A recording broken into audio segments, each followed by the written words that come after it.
to European responsibility in NATO that most would have said was impossible at the beginning of his term. But he said NATO needs to pay up. They started in the first term, and here in his second term, we've accelerated that. 32 NATO countries committed to spending 5% of their GDP on defense, on actually investing in the NATO alliance.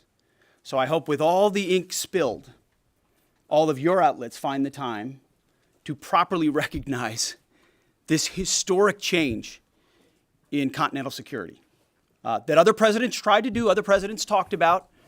President Trump accomplished it. It's a huge deal. You see, we're here this morning because in hunting for scandals all the time, in trying to find wedges and spin stories, this press corps and the press corps miss historic moments. You miss historic moments like 5% at NATO, which when you hear, I was in the closed door briefing, I wish there could have been cameras in there. When you heard the prime ministers and presidents of other countries, to a man and to a woman, looking at President Trump and saying, this never could have happened, never would have happened. It seemed impossible 5 years ago, 2 years ago, 8 years ago. But here we are because of your leadership. If you ask them the question, I bet they'd say the same thing.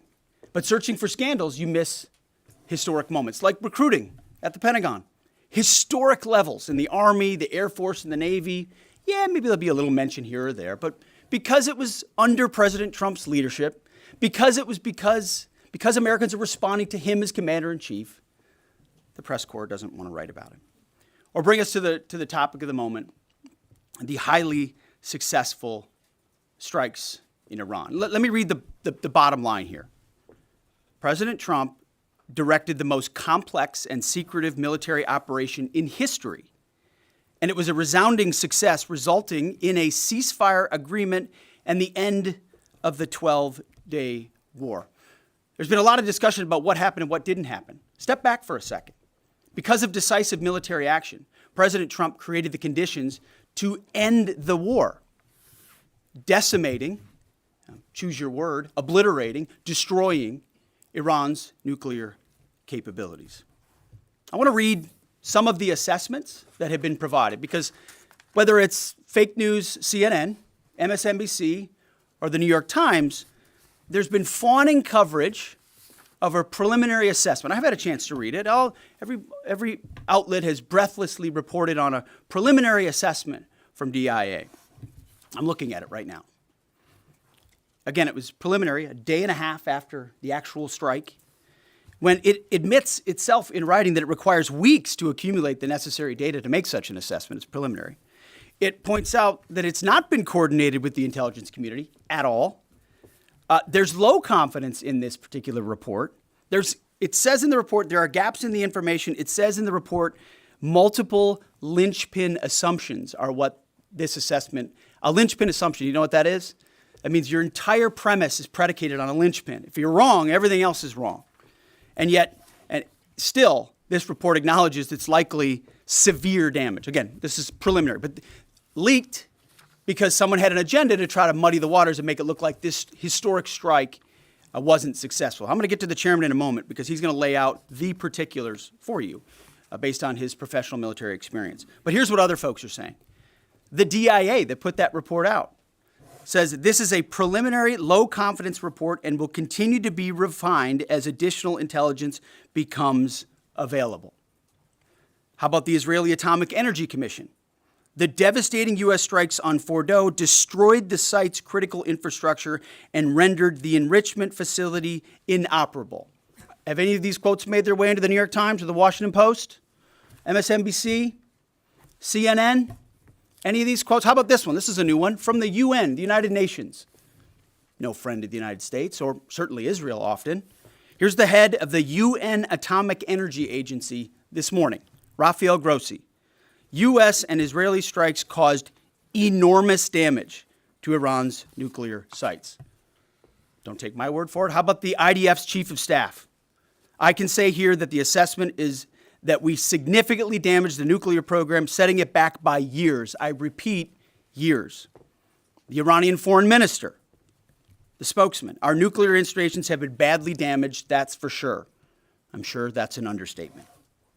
John Radcliffe, The director of the CIA putting out a statement just last night. CIA can confirm that a body of credible intelligence indicates Iran's nuclear program has been severely damaged by recent targeted strikes. This includes new intelligence from a historically reliable, very different than preliminary assessment with low confidence. He's saying historically reliable and accurate source and method that several key Iranian nuclear facilities were destroyed and would have to be rebuilt over the course of years. CIA continues to collect additional reliably sourced information to keep appropriate decision makers fully informed. How about DNI Tulsi Gabbard yesterday? She writes, and I quote, "New intelligence confirms what POTUS has stated numerous times. Iran's nuclear facilities have been destroyed." Institute for Science and International Security President David Albright, overall, Israel and U.S. attacks have effectively destroyed Iran's centrifuge enrichment program. Time and time again, I can go down the list. Those that understand, those that see, those that do proper assessments recognize that what the United States military did was historic. And again, before I pass it to the chairman, because you, and I mean specifically you, the press, specifically you, the press corps, because you cheer against Trump so hard, it's like in your DNA and in your blood to cheer against Trump, because you want him not to be successful so bad, you have to cheer against the efficacy of these strikes. You have to hope maybe they weren't effective. Maybe the way the Trump administration has represented them isn't true. So let's take half-truths, spun information, leaked information, and then spin it. Spin it in every way we can to try to cause doubt and manipulate the public mind over whether or not our brave pilots were successful. How many stories have been written about how hard it is to, fly a plane for 36 hours? Has MSNBC done that story? Has Fox? Have we done the story how hard that is? Have we done it 2 or 3 times so that American people understand? How about how difficult it is to shoot a drone from an F-15 or 16 or F-22 or F-35? Or what it's like to man a Patriot battery? Or how hard it is to refuel midair? Giving the American people an understanding of how complex and sophisticated this mission really was. There are so many aspects of what our brave men and women did that because of the hatred of this press corps are undermined because people are trying to leak and spin that it wasn't successful. It's irresponsible. And folks in this room are privy to that information because of the proximity here in the Pentagon. It's an important responsibility. And time again, classified information is leaked or peddled for political purposes to try to make the president look bad. And what's really happening is you're undermining the success of incredible B-2 pilots and incredible F-35 pilots and incredible refuelers and incredible air defenders who accomplished their mission, set back a nuclear program in ways that other presidents would have dreamed. How about we celebrate that? How about we talk about how special America is, that only we have these capabilities? I think it's too much to ask, unfortunately, for the fake news. So we're used to that. But we also have an opportunity to stand at the podium and read the truth of what's really happening. And the reality is you want to call it destroyed, you want to call it defeated, you want to call it obliterated, choose your word. This was an historically successful attack, and we should celebrate it as Americans. And it gives us a chance to have peace, chance to have a deal, and an opportunity to prevent a nuclear Iran, which is something President Trump talked about for 20 years, and no other presidents had the courage to actually do. So with that, I want to hand it over to the chairman of the Joint Chiefs. They've done technical analysis on this, not just on the strike, but also on our Patriot defenders, on al-Udeid. And Mr. Chairman, I'll hand it over to you. Good morning. Thank you, Mr. Secretary, and good morning, and all of you. Thank you for being here. As a follow-up to my comments on Sunday's press conference, I wanted to give you a few updates this morning on something I'm honored to do as a chairman, and that's a chance to get to talk about some of our service members and the incredible things that they do on behalf of our nation. And I apologize ahead of time for the length and the detail. Today, I'm going to brief you on a couple things. First, I'm going to talk about our air defenders at al-Udeid in Qatar and their actions on Monday. Then I'm going to walk you through a little bit about the academics that went into the attack against Fordo, the massive ordnance penetrator weapon, and we're going to show a video that highlights the effects that weapon has. Of course, nobody was down inside the target, so we don't have video from the target. First, on Monday, as the president has stated, on Monday morning we began to receive indications and warnings that Iran intended to attack U.S. bases in the region. That morning, building on the work that CENTCOM Commander Eric Kurilla had done, and on the orders of the president, at Al Udeid Air Base in Qatar and around the region, we assumed a minimum force posture. Most folks had moved off the base to extend the security perimeter out away from what we assessed might be a target zone, except for a very few Army soldiers at Al Udeid.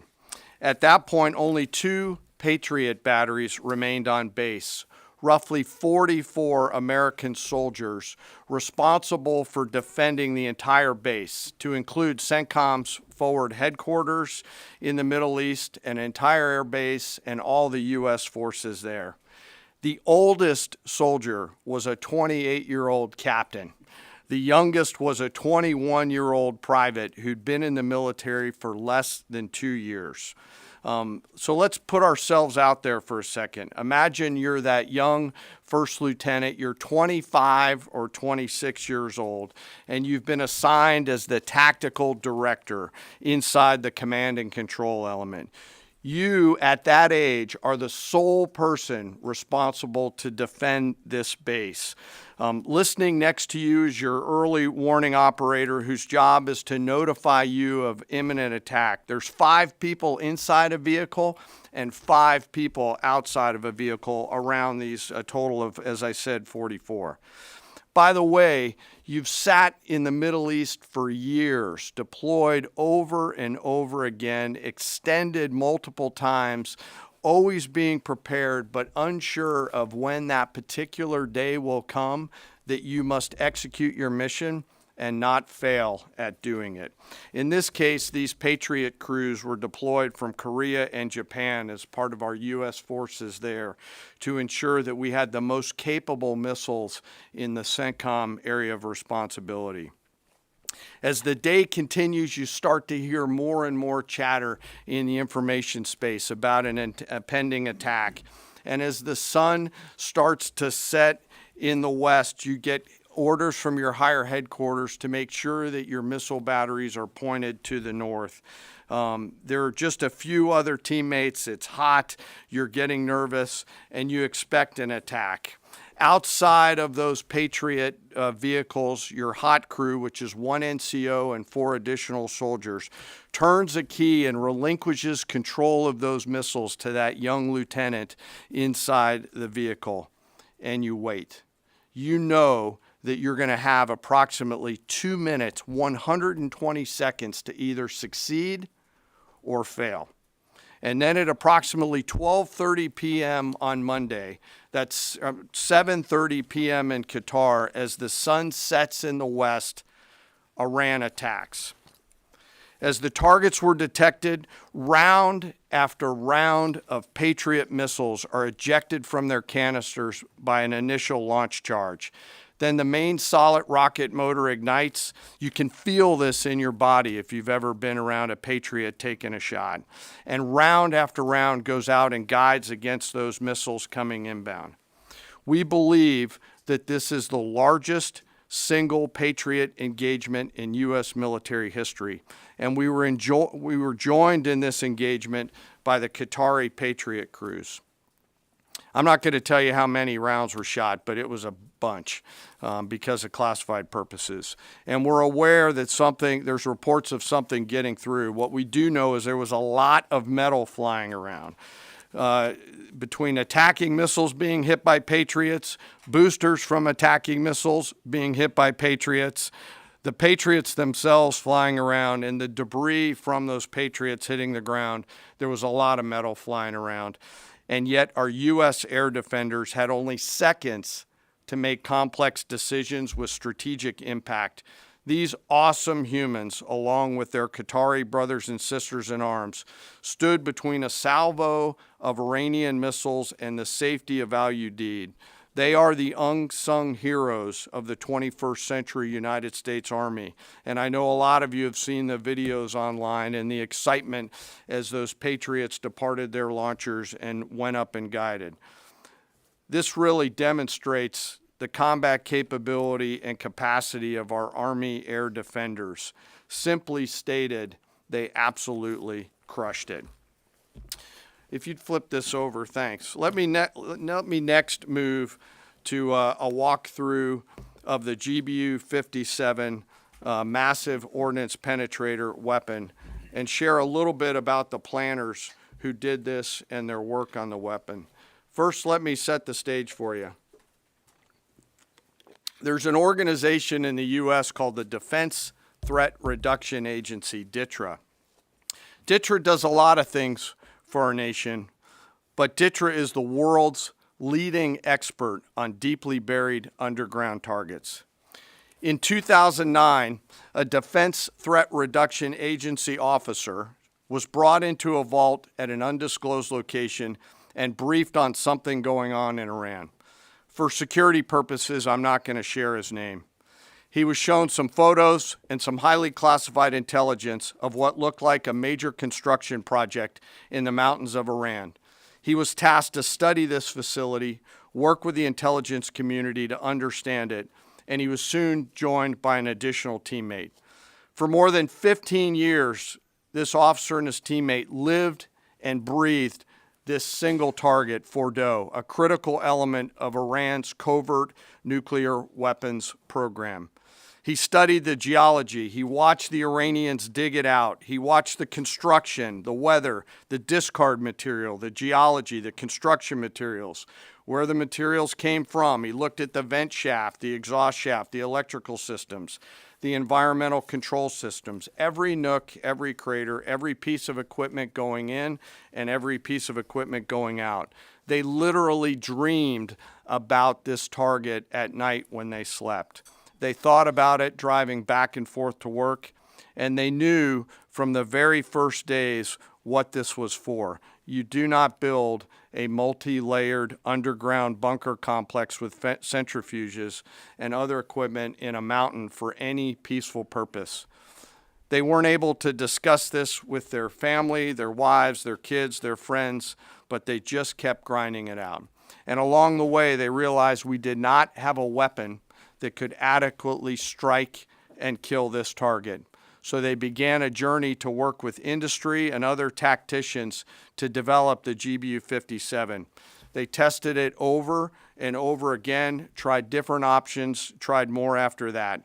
They accomplished hundreds of test shots and dropped many full-scale weapons against extremely realistic targets for a single purpose: kill this target at the time and place of our nation's choosing. And then, on a day in June of 2025, more than 15 years after they started their life's work, the phone rang and the President of the United States ordered the B-2 force that you've supported to go strike and kill this target. Yesterday, I had the incredible honor and privilege of spending time with these two Defense Threat Reduction Agency officers who've given so much. One of them said, quote, "I can't even get my head around this.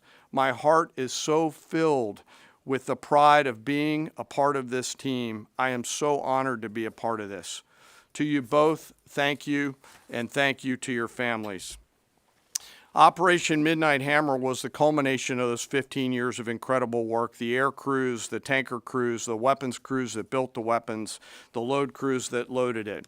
Before I run through this video today, I want to talk a little bit about weaponeering and what goes into an attack.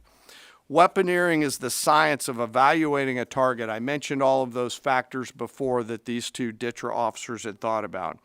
Ultimately, weaponeering is determining the right weapon and fuse combination to achieve the desired effects and maximum destruction against a target. In the case of Fordow, The DTRA team understood with a high degree of confidence the elements of the target required to kill its functions, and the weapons were designed, planned, and delivered to ensure that they achieve the effects in the mission space. By the way, in the beginning of its development, we had so many PhDs working on the MOP program, doing modeling and simulation, that we were quietly and in a secret way the biggest users of supercomputer hours within the United States of America. So let me talk about the graphic a little bit. And the GBU-57, which all of you I know is a 30,000 pound weapon dropped only by the B-2. It's comprised of steel, explosive, and a fuse, programmed bespokely each weapon to achieve a particular effect inside the target. Each weapon had a unique desired impact angle, arrival, final heading, and a fuse setting. The fuse is effectively what tells the bomb when to function. A longer delay in a fuse, the deeper the weapon will penetrate and drive into the target. So on Fordo, in June of 2008, you can see these three holes. Depicted here is the main exhaust shaft with 2 additional ventilation shafts on either side. The United States decided to strike these 2 ventilation shafts, seen here on the main graphic, as the primary point of entry into the mission space. In the days preceding the attack against Fordo, the Iranians attempted to cover the shafts with concrete to try to prevent an attack. I won't share the specific dimensions of the concrete cap, but you should know that we know what the dimensions of those concrete caps were.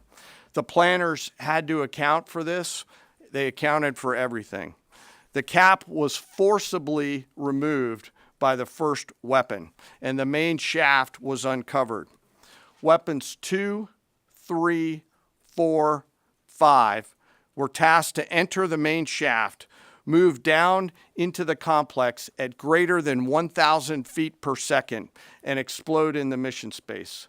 Weapon number 6 was designed on each side, so there were 6 on each side. Weapons number 6 was designed as a flex weapon to allow us to cover if one of the preceding jets or one of the preceding weapons did not work. The video I'm about to show you is a culmination of over 15 years of development and testing. As I said, hundreds of test shots on various models. This is one weapon. So if you take a view of this as 5 additionals, you'll get a sense of what this looks like. Hopefully you can see it and there's not too much reflection. Tom runs our videos out there. We'll run it at full speed so you can see it and then go back through it. Go ahead, Tom.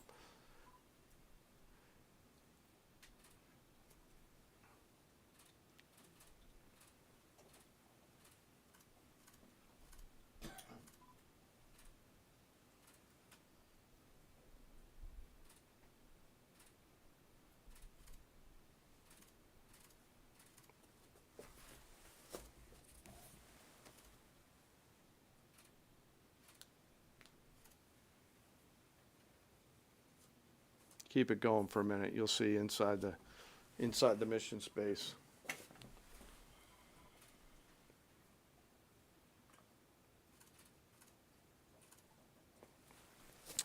Unlike a normal surface bomb, you won't see an impact crater because they're designed to deeply bury and then function. I know there's been a lot of questions about that. All 6 weapons at each vent at Fordo went exactly where they were intended to go. A bomb has 3 effects that causes damage: blast, fragmentation, and overpressure. In this case, the primary kill mechanism in the mission space was a mix of overpressure and blast, ripping through the open tunnels and destroying critical hardware. The majority of the damage we assessed based on our extensive modeling was a blast layer combined with the impulse extending from the shock. Imagine what this looks like 6 times over. A point that I want to make here. The Joint Force does not do BDA. By design, we don't grade our own homework. The intelligence community does. But here's what we know following the attacks and the strikes on Fordo. First, that the weapons were built, tested, and loaded properly. 2, the weapons were released on speed and on parameters. 3, the weapons all guided to their intended targets and to their intended aim points. 4, the weapons functioned as designed, meaning they exploded. We know this through other means, intelligence means that we have that were visibly, we were visibly able to see them. And we know that the trailing jets saw the first weapons function, and the pilots stated, quote, "This was the brightest explosion that I've ever seen. It literally looked like daylight." Let me now turn to the bomber crews themselves, give you a few details about them. The crews that attacked Fordo were from the active duty Air Force and the Missouri Air National Guard. The crews ranked from captain to colonel, and most were graduates of the Air Force Weapons School, headquartered at Nellis Air Force Base in Nevada. I will state for the record that there is no beach volleyball or football at the Air Force Weapons School. There were male and female aviators on this mission, and a crew member told me when I talked to them on video the other day that this felt like the Super Bowl, the thousands of scientists, airmen, and maintainers all coming together. One last story about people. When the crews went to work on Friday, they kissed their loved ones goodbye, not knowing when or if they'd be home. Late on Saturday night, their families became aware of what was happening. And on Sunday, when those jets returned from Whiteman, their families were there. Flags flying and tears flowing. I have chills literally talking about this. The jets rejoined into a formation of 4 airplanes followed by a formation of 3 and came up overhead Whiteman proudly in the traffic pattern, pitching out to land right over the base and landing to the incredible cheers of their families who sacrifice and serve right alongside their family members. Like I said, there were a lot of flags and a lot of tears. One commander told me this is a moment in the lives of our families that they will never forget. That, my friends, is what America's Joint Force does. We think, we develop, we train, we rehearse, we test, we evaluate every single day. And when the call comes to deliver, we do so. I could not be more proud standing up here today of our Joint Force. I'm filled with gratitude that I get to tell their story. And as we stand here right now, our forces remain on a high state of readiness in the region, prepared to defend themselves. And one last thing, our adversaries around the world should know that there are other DTRA team members out there studying targets for the same amount of time, and will continue to do so. Thank you very much. I apologize for the length. I look forward to your questions. Thank you, Mr. Chairman. I would just thank you, by the way, for that extensive work, the lay down. I mean, even, do you have that laser pointer? Okay. Yes, sir. Thank you, squaring me away as always. I mean, even in just the public reporting, if you see the post-strike shaft of the 3 holes, the vast majority, and fairly so, the vast majority of speculation has been, those are the 3 strike points. When in actuality, what you realize is these are the vents, these are the caps, the first munition took the cap off, and the other 5 went down the center hole, which if you're planning the target, you would want it to be the direct one going to the bottom. These are the types of things that go into the planning for a strike that the Pentagon would not expect the press corps, the American people, to initially understand. So laying this information out is helpful. But it's also why we ask for a beat, for a moment, for a day or 2, the opportunity to tell that story. Because as the chairman said, these men and women that did this mission, they just want to do their job. They're not expecting their story to be told. They're not expecting the glory. They are grateful for the flags and the hugs of family. That's why they do the job. But they also know they were a part of something historic. We know how historic it was. The chairman does. I know. Our staffs know. And so that's why we are, and the President of the United States knows.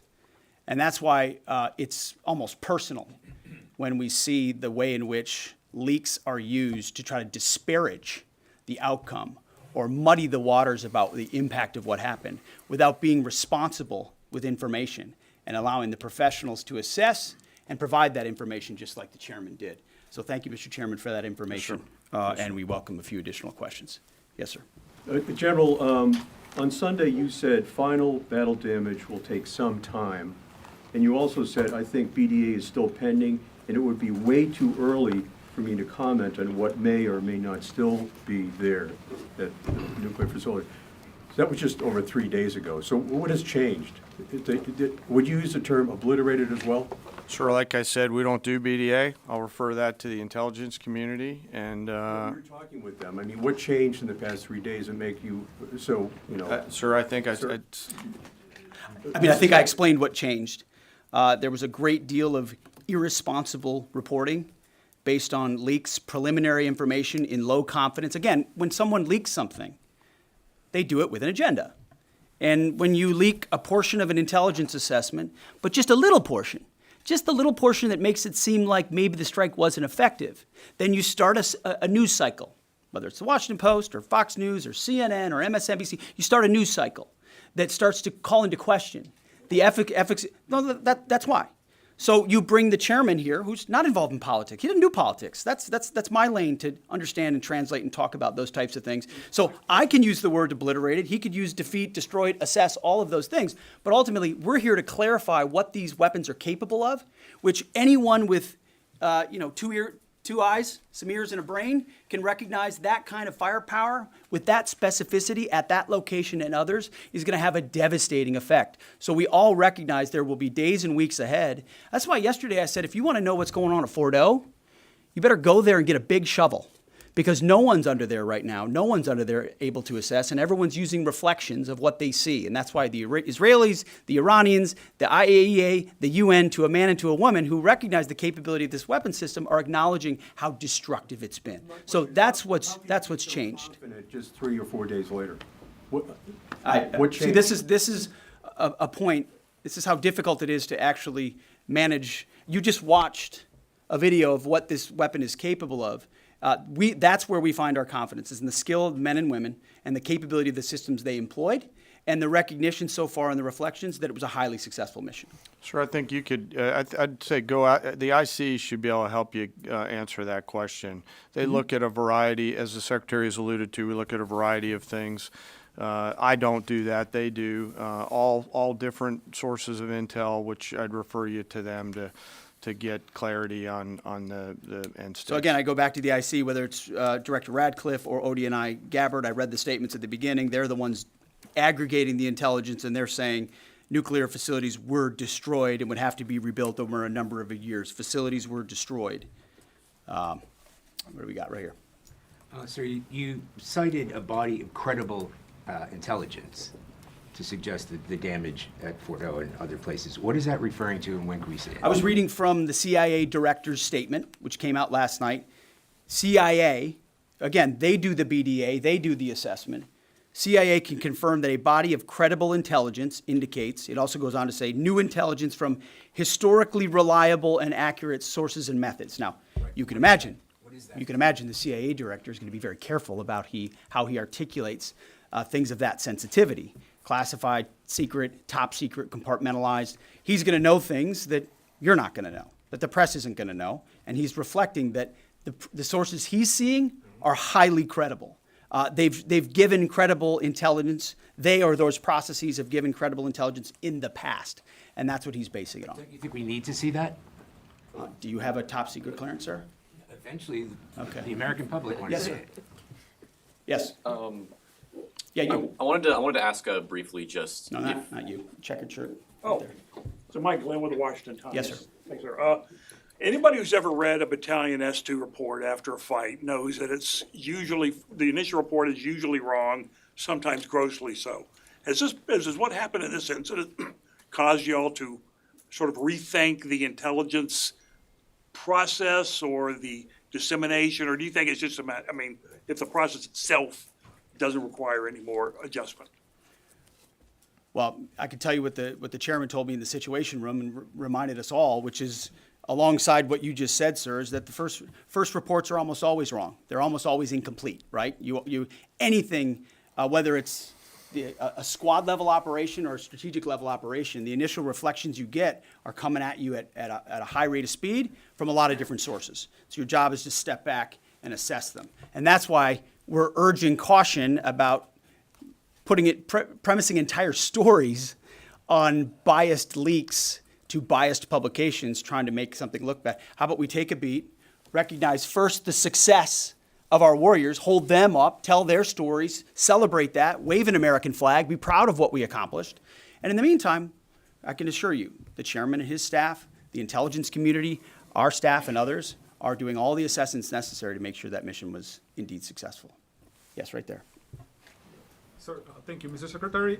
Iran has recognized that their nuclear program was indeed severely damaged, but they also said that the U.S. strikes only strengthened their ability and their determination to complete their nuclear program. How do you respond to that, sir? Is that a provocation from Iran?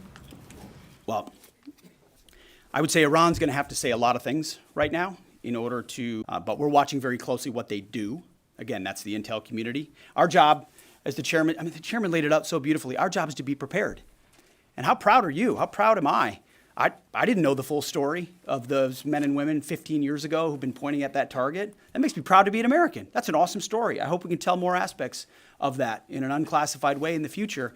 That's a great thing to know. Our job is to be prepared when the commander-in-chief calls based on those assessments. So, of course, our IC, the Intelligence Committee, will keep watching what Iran does and pay attention to that. But the president has created the contours, the opportunity for a deal, for peace, in something that the world said was intractable, that wasn't possible.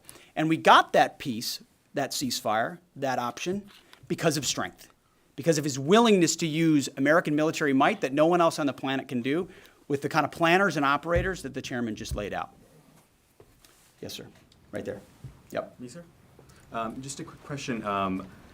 There's public imagery available saying that highly enriched uranium was moved out of Fordo before the strikes. Is that accurate? Have you seen that? And Mr. Chairman, a question for you. Have you been pressured to change your assessment or give a more rosy intelligence assessment to us by any political factors, whether it's the president or the secretary? And if you were, would you do that? Yeah, well, that one's easy. No. No, I have not, and no, I would not. My job as the chairman is to offer a range of options to the president and the National Command Authority to deliver the risks associated with each of those, and then take the orders of the National Command Authority and go execute them. I've never been pressured by the president or the secretary to do anything other than tell them exactly what I'm thinking, and that's exactly what I've done. And the highly enriched uranium? There's nothing that I've seen that suggests that we didn't hit exactly what we wanted to hit in those locations. That's not the question, though. It's about highly enriched uranium.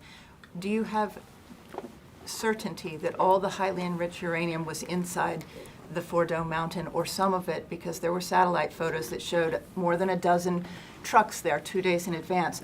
Are you certain none of that highly enriched uranium was moved? Of course, we're watching every single aspect, but Jennifer, you've been about the worst, the one who misrepresents the most intentionally. What the president says. I'm familiar. I report about the ventilation shafts on Saturday night, and in fact, I was the first to describe the B-2 bombers, the refueling, the entire mission with great accuracy. So I take issue with that. I appreciate you acknowledging that this was the first the most successful mission based on operational security that this department has done since you've been here, and I appreciate that. So Absolutely. we're looking at all aspects of intelligence and making sure we have a sense of what was where. So why not acknowledge the female pilots that also participated in this mission? The early messages that you sent out only congratulated the boys. So when I say something like our boys and bombers, see, this is the kind of thing the press does, right? Of course, the chairman mentioned a female bomber pilot. That's fantastic. She's fantastic. She's a hero. I want more female bomber pilots. I hope the men and women of our country sign up to do such brave and audacious things. But when you spin it as, because I say our boys and bombers, as a common phrase. I'll keep saying things like that, whether they're men or women. Very proud of that female pilot, just like I'm very proud of those male pilots. And I don't care if it's a male or a female in that cockpit, and the American people don't care. But it's the obsession with race and gender in this department that's changed priorities. We don't do that anymore. We don't play your little games. Yes, Do you right know there. for certain that the uranium was removed from the facility before the B-2 struck? So I'm not aware of any intelligence that I've reviewed that says things were not where they were supposed to be, moved or otherwise. Yes. Kelly Meyer with News Nation, and just off the top, want to say we're grateful for the service of these pilots and everybody that serves. I wanted to ask you, the CIA statement said, when possible, they will provide updates and information to the public for transparency, and I believe that's what we're looking for here. Do you commit to share the Defense Intelligence Agency report when it is ready, so the American people can understand more about the intelligence assessment? Well, actually, the report that was discussed, this preliminary report, was what's called a restrike report. So it comes to us to give us an assessment whether a target would need to be restruck, right? That's the reason why. So it's based on internal feedback loop that we're supposed to have access to. Unfortunately, someone took advantage of that. But whatever is supposed to be made public will be, but whatever has to stay sensitive Sir, will be can as I well. just jump in? You know, one of the things that I'm trying to do through this journey that we're on together, of course, transparency, but also the requirement to really protect these capabilities. I guess the time's up. So there's a balance in there, right? We do need to preserve options should the nation and the joint force be tasked to go do something again. So I'm confident we'll find the middle ground, but there are some things that if asked, I want to not release related to. So we're going to leave it right there. I want to thank the heroism of our men and women in the military. What they accomplished is truly historic, setting back the Iranian nuclear program untold number of years. It was a devastating attack. We appreciate you covering it. Thank you very much, Mr. Chairman. Thank you.